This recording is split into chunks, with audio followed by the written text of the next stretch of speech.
প্রেম অন্যায়ে আনন্দিত হই না, বরং সত্যে আনন্দিত হই।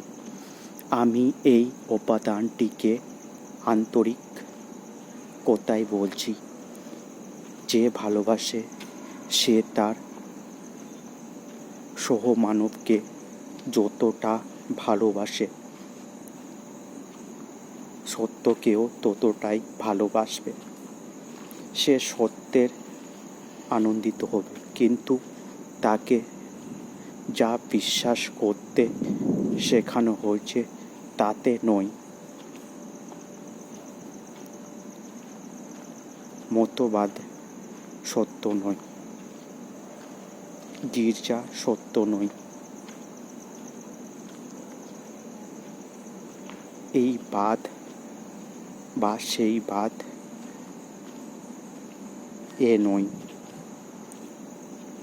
যে সত্যে আনন্দিত হবে সে এক নশ্র নরক্ষেপ মন নিয়ে সত্যের সন্ধান করবে এবং যা পাবে তাতেই সন্তুষ্ট থাকবে।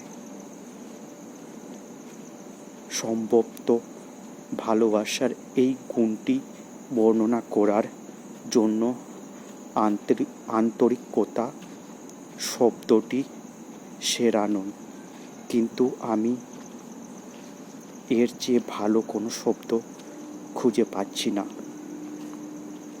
আমি সেই ধরনের আন্তরিকতার কথা বলছি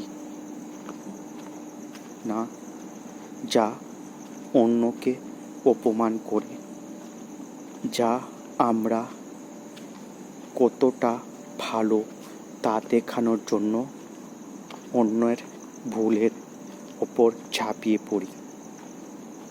প্রকৃত ভালোবাসা অন্যের দুর্বলতা প্রকাশ করার মাধ্যম নয়, বরং সব কিছু মেনে নেওয়ার এবং পরিস্থিতির লোকে যা বলেছিল তার চেয়ে ভালো দেখে আনন্দিত হওয়ার মাধ্যম।